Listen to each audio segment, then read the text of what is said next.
La Commission européenne coordonne l'envoi de 45 tonnes supplémentaires d'aide humanitaire pour les Palestiniens de la bande de Gaza. Quel avenir pour les enfants de Gaza? Plus de 400 chaque jour meurent ou sont blessés, sans compter le traumatisme pour toujours. Le chancelier Olaf Scholz diminue les aides financières pour les migrants. L'Italie va construire un centre d'accueil en Albanie. Mêlé à une affaire de corruption, le Premier ministre portugais a démissionné par surprise ce mardi. Le socialiste António Costa était depuis 8 ans au pouvoir. Immense espoir pour les patients atteints de la maladie de Parkinson. Une équipe médicale franco-suisse est parvenue, grâce à une électrode, à faire de nouveau marcher un patient. Dans l'attente d'une éventuelle pause des opérations militaires dans la bande de Gaza, la Commission européenne coordonne l'envoi de 45 tonnes supplémentaires de médicaments et de denrées alimentaires. La cargaison est partie mardi de l'aéroport d'Ostende en Belgique pour rejoindre Al-Arish en Égypte, à proximité de la frontière avec l'enclave palestinienne. On reçoit en fait des listes de produits qui sont requis, l'idée étant vraiment de pouvoir créer un flux coordonné de produits vers Gaza et de ne pas encombrer les espaces logistiques avec des produits qui ne seraient pas encore requis. Même si cet envoi ne représente qu'une petite fraction des besoins pour les 2 millions de Palestiniens en situation de siège, les biens alimentaires, l'eau et les médicaments peuvent entrer dans Gaza. Mais Israël interdit tout approvisionnement en carburant, ce qui exacerbe l'urgence humanitaire. Fuel is needed in order to power generators, to run hospitals, to operate the water pumps and desalination plants, to run bakeries, and not least to enable humanitarian workers to move around and provide the supplies to people who need it. So this is the picture. We will continue to work on the improving of access. We'll continue to impress on all the parties to introduce the necessary arrangements. We call it humanitarian windows, pauses or ceasefires. Le Conseil de sécurité des Nations Unies n'est pas parvenu lundi à s'entendre sur une résolution afin de suspendre les opérations militaires. Les États-Unis appellent à des pauses humanitaires quand d'autres pays réclament un cessez-le-feu humanitaire.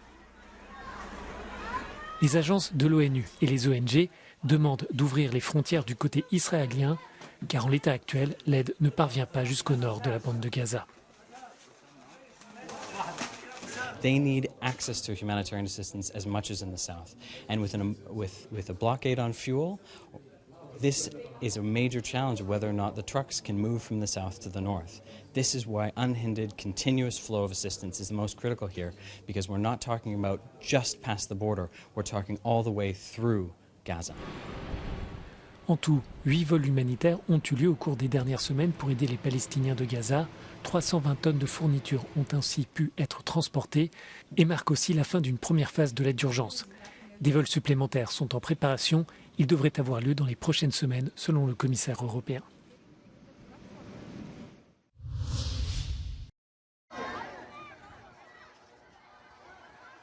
À Gaza, femmes et enfants sont au cœur d'une catastrophe humanitaire en cours. Selon l'Organisation mondiale de la santé, chaque jour, 160 enfants en moyenne sont tués et des centaines sont blessés. La mort de plus de 4000 enfants a été confirmée et plus de 1500 sont portés disparus, sans doute morts sous les décombres. Children now under intense bombardments all day and night. They are lacking food, water, electricity, medicine, everything. And on top of that, without electricity, you can't imagine the horror and fear they are living when it's completely dark and the only sound they hear is just the sound of bombardments. Les familles sont confrontées à des conditions de vie impossibles, manque d'eau potable, de nourriture et de soins médicaux. Les écoles et les hôpitaux sont débordés. L'effondrement et la destruction des systèmes d'assainissement aggravent la situation et augmentent le risque de propagation des maladies comme le choléra. Sans compter le traumatisme de grandir dans une zone de guerre. So we are risking a generation that is not going to be able to be productive adults, not going to be able to interact with their surroundings and be as productive as they can be. They will not reach their full potential. And of course, there's the issue of the cycle of violence, and we're creating violence never is the solution. Violence only produces violence, and I think the sole solution for this is to stop violence and find a solution, a political solution for the conflict.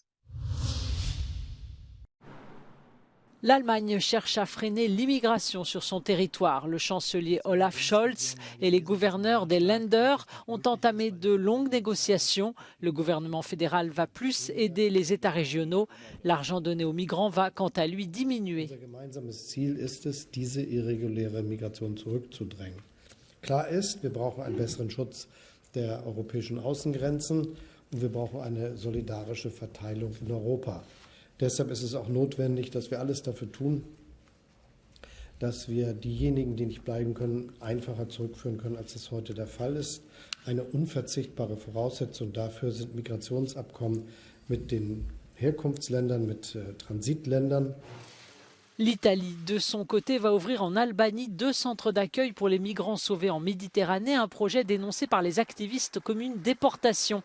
En Albanie, l'opposition crie à la trahison. Duke shprehur respektin tim për kryeministra e Italisë, Giorgia Meloni, më duhet t'i them se firma e Edi Ramës në atë marrëveshje është e pavlefshme. Është e pavlefshme sepse Edi Rama është kryeministër në hetim ndërkombëtar dhe është i gatshëm të firmosë. Un bateau transportant 80 migrants s'est échoué au large de Lampedusa dans la nuit de lundi à mardi. La Commission européenne a demandé des informations détaillées sur l'accord signé avec l'Albanie.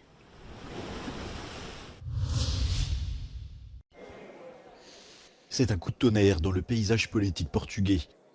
Le Premier ministre António Costa, au pouvoir depuis 8 ans, a remis mardi sa démission au président du pays. En toile de fond, une affaire de corruption. La résidence officielle d'António Costa a été perquisitionnée ce mardi et l'un de ses ministres et son chef de cabinet ont été inculpés.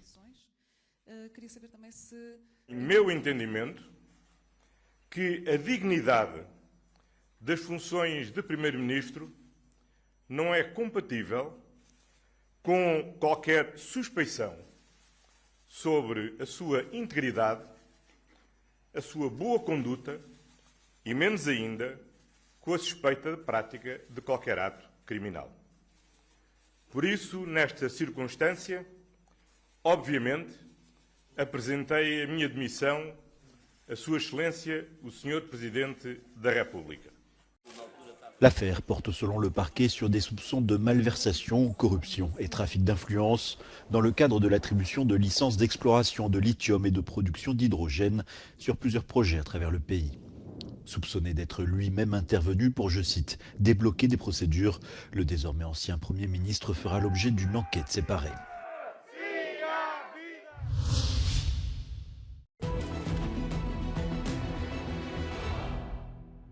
Russian Defense Ministry reported that its forces foiled an attempted Ukrainian drone attack on Tuesday morning, shooting down drones over the Black Sea and the annexed Crimea. The Institute for the Study of War states that Ukrainian forces have intensified strikes on rear Russian areas in southern Ukraine and in annexed Crimea over the past few days.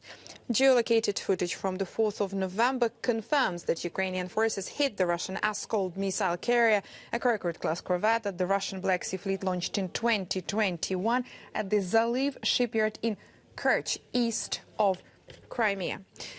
In its latest intelligence update, the UK Defence Ministry said the incident is farther to the east of Crimea than most previous Ukrainian-claimed long-range strikes. Ukrainian capability to hit Crimean shipbuilding infrastructure will likely cause Russia to consider relocating farther from the front line, delaying the delivery of new vessels.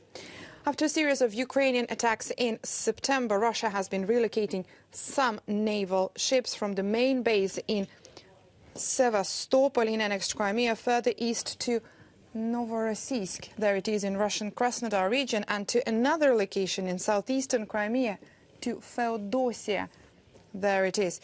The two ports are on both sides of the Kerch Strait connecting eastern annexed Crimea with the Russian mainland.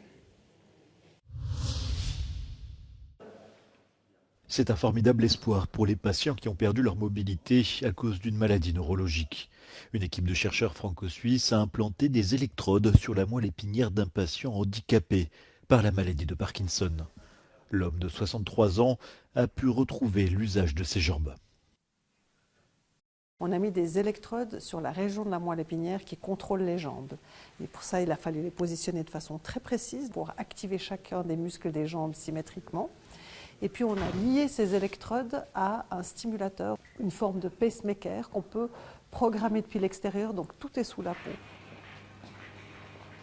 Sur les 20 dernières années, on a travaillé à développer des protocoles de stimulation de la moelle épinière extrêmement précis. Est-ce que finalement, on ne pourrait pas appliquer les mêmes concepts pour améliorer les troubles de la marche dus à la maladie de Parkinson?